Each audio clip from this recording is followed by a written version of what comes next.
say to them this type of Hajj. Put on ihram and go to Makkah and pray 2 rakats, go to Mina and take intention for Hajj and say Talbiyah Allahumma labbaik, pray Zohar and Asr in Arafah and remember Allah and make dua in Arafah till sunset. Go to Muzdalifah after sunset and pick up 7 small stones from them.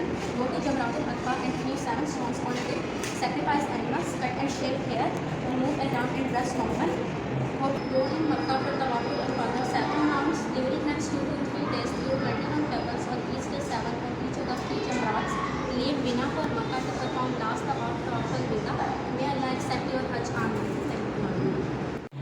अस्सलामुअलैकुम, मेरा नाम तैयब है। आज का उन्वान है आब ज़मज़म। आब ज़मज़म वो पानी है जो हज़रत इस्माइल अलैहिस्सलाम एरिया रगड़ने से पानी का चश्मा फूटा और वो पानी बहुत ज़्यादा मीठा था। आज तक इस जगह का पानी ना ख़त्म हो सका। उन्वान है हज की। हज इस्लाम का 5वां रुकन है जिसके मायने सफ़र के इरादा करने के हैं। सऊदी अरब के शहर मक्का मुअत्तमा में अल्लाह ताला के घर बैतुल्लाह में मुक़द्दस मकामात की हाज़िरी देने का नाम फ़रीज़ा हज है। ये ज़िलहज के आखिरी महीने ज़िलहज में अदा होता है। ये आज हज की सुबह से शुरू होकर मुसलसल 5 दिन जारी रहता है। 12 ज़िलहज की शाम को मुकम्मल होता है। अस्सलाम वालेकुम, मेरा नाम नूरुल हुदा है। मेरा आज का उन्वान जुमरात खुदा को कंकरियाँ मारना है। शैतान को कंकरियाँ क्यों मारी जाती हैं? जब मुसलमान अल्लाह की राह में हज के इरादे से निकले तो रास्ते में शैतान ने वसवसे डालने शुरू कर दी और राह में रुकावट डालने लगा और शैतान को इसके इरादे से हटाने के लिए कंकर उठाकर फेंके। हर साल आज़मीन हज मुस्तफ़ा के मकान से 7 कंकर उठाकर शैतान को मारते हैं। अस्सलाम वालेकुम, मेरा नाम है रानी। आज का मेरा नाम है हज के फ़वाइद। मुख्तलिफ ममालिक से मक्का मुकर्रमा पहुँचने वाले मुसलमानों के लिए हज के ज़रिए अल्लाह ताला के घर में लब्बैक कहने का और इज्तिमाई इबादत करने का सुनहरी मौका है। हर अव्वल सभी मुसलमानों को एक ही वक्त में एक ही मरकज़ में लाखों की तादाद में जमा करता है जो इज्तिमाई इबादत के ज़रिए अपने गुनाहों की माफ़ी मांगते हैं और रूहानी पाकीज़गी हासिल करते हैं। हज की बदौलत मुसलमान अपने दीनी तौहीद इत्तिफ़ाक़ का नमूना पूरी दुनिया के सामने पेश करते हैं। हज दीनी अलमिया आलिम मसाइल से वाक़फ़ियत और दिलचस्पी का मौका फराहम करती है।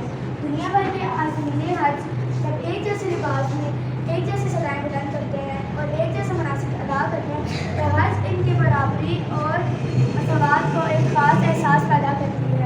अस्सलाम वालेकुम, मेरा नाम नाहिल है और आज मेरे उन्वान का नाम है कुर्बानी।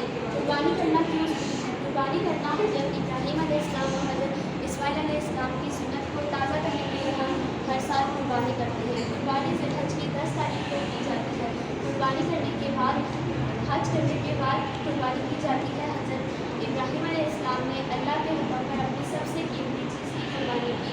आप हज़रत इब्राहीम अलैहिस्सलाम हज़रत इस्माइल अलैहिस्सलाम को ऊंचे मुकाम पर ले जाकर ज़िबा करने के लिए उनकी गर्दन पर छुरी रखी और जब ज़िबा करकर आंखें खोली तो जन्नत से अल्लाह की तरफ से हज़रत इस्माइल अलैहिस्सलाम की जगह पर एक कुआं था।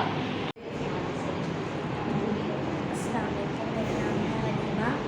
मेरा आज का उन्वान है सफ़ा व मरवा के सही। सफ़ा मरवा वो मकाम है जहाँ हज़रत बीबी हाजरा ने हज़रत इस्माइल के लिए पानी की तलाश में एक जगह से दूसरी जगह गई। इस वजह से हज़रत हाजरा की सुन्नत को अदा किया। अस्सलाम वालेकुम, मेरा नाम लता है। मेरा आज का उन्वान है हिज्जा असवद। हिज्जा असवद मसीह नबी का उन्होंने भी पौधे में नजर लगे कोई आम पत्थर नहीं होते जमीन का एक आला किस्म याकूत का पत्थर है।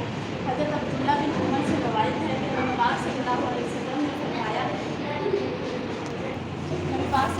वसल्लम ने फरमाया कि हिज्जा असवद और मकाम इब्राहीम किस्म के 2 याकूत में से 2 याकूत कीमती पत्थर हैं।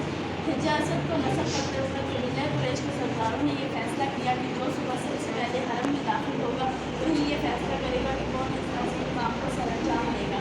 सुबह सबसे पहले नबी पाक सल्लल्लाहु अलैहि वसल्लम ने मुराद होकर आपके सादिक होने का समझ इकरार किया। फिर नबी पाक सल्लल्लाहु अलैहि वसल्लम ने एक सफ़ेद चादर मंगवाई और उस पर हिज्जा असवद रखा और सब कबीला कुरैश के सरदारों को दावत दी कि वो मिलकर इस चादर को उठाकर नस्ल